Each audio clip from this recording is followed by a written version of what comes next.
Hey, it's week 15 at the Siskiyou Sustainable Co-op and also at Lizzie's Farm Kitchen. I have a couple things for you today, and the first thing I'm going to make is actually something that an aunt of mine made last Christmas with tomatoes, and I said, well, that looks good, but I'm going to wait till we have tomatoes in season. It's so easy and it's so delicious. So you just take your cherry tomatoes and you dump them in a bowl. Oh, I forgot. I should have done this before. You need to take off all the little stems, but that just takes a second. I won't do them all because you don't need to watch me do that. Anyway, just pretend, just pretend all the stems are off, okay? Then you just take a little olive oil, pour it in, just enough to lightly coat them. Just pretend. Okay, then you take your herbes de Provence, which is a mix of herbs. It's got oregano, rosemary, thyme, a couple other things, or you could just use any herbs that you like. Dried herbs is one place where dried herb works.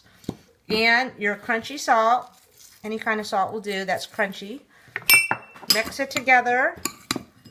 Oh my God, you're not even going to believe it. So easy. Ooh, it's a little too much oil, okay, people? Use a little less oil when you make it. And then you put it in your bowl. Like that, and then it's just like a nice little cocktail hors d'oeuvre or whatever, and you can serve it with, well, maybe you can't serve it. Yep, you can serve it with a, what are these things called? A toothpick. And that's that. So easy, and they're just quite surprisingly good. Remember, use a little less oil. Okay, the next thing I'm going to make for you is a beet recipe, and I'll admit I went online and I was looking for beets recipes. And last night I cooked up some beets for my family, and guess what I'm making for you? I'm making none of those fancy recipes. I'm making what I made for my family last night. So what you do, here's some beets I already cooked and sliced. What you do is you boil your beets. I boiled these last night. And when you boil the beets, they peel so easy. Just cut the stem end off, the root end off, and then the skin just peels right off. Just like that, so easy. And then you just slice them onto your plate. You don't have to, you can arrange them pretty or not. Doesn't matter. And your hands get this lovely color. Then you take your balsamic vinegar. Put it on there. Any kind of balsamic vinegar. You can probably use any vinegar. Oops. What I did is I took some feta. I like this sheep feta, but any kind of feta will do. And you just crumble it on. And look, it's beautiful. And it does take a while to cook the beets. You boil the beets whole.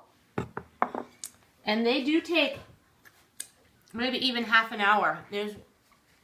Boil them till you can pierce them with your knife tip. Super easy. Okay. Oh shoot. The other thing I'm making for you, and this I did get off a food blog, I will admit. But it looks so incredible. I had to do it. And so what it is, it's tomatoes I've already sliced with brown butter. So you know how we make tomatoes with olive oil and salt? Well, this one, you put brown butter. And the way you make brown butter is you melt your butter, and then the fat milk solids will separate from the liquid. And I already melted this, but you want to just keep stirring it until it gets slightly nutty brown, and you'll smell it. It's better if you can use a pan that has a light bottom, but I don't have one. And it can go really fast from overcooked, from just perfect to overcooked. And I was trying to time this so that I could just do the last little bit with you guys. And you want to keep stirring it because it can burn real fast, and also so you can see the color on the bottom. And it's like a nutty brown color and a hazelnut toasty smell, but it's really hard. It's going to be hard for you guys to see this. It smells so good. You know, it's just taking a little longer. You have to watch this. Okay, anyway, then what you do,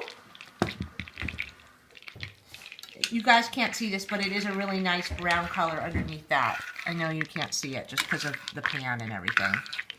So then what you do, you take your brown butter and you slather it over your tomatoes as if you were pouring ganache on a cake. I mean, you really go for it, you know. Okay. This is going to be outrageous. Then you take your salt and you put it on there. And then you take your fork, and I'll taste it, because you know me, that's what I do for you. I've actually been dying to taste this. Mmm. Delicious. And that's it. Next week. See you next week.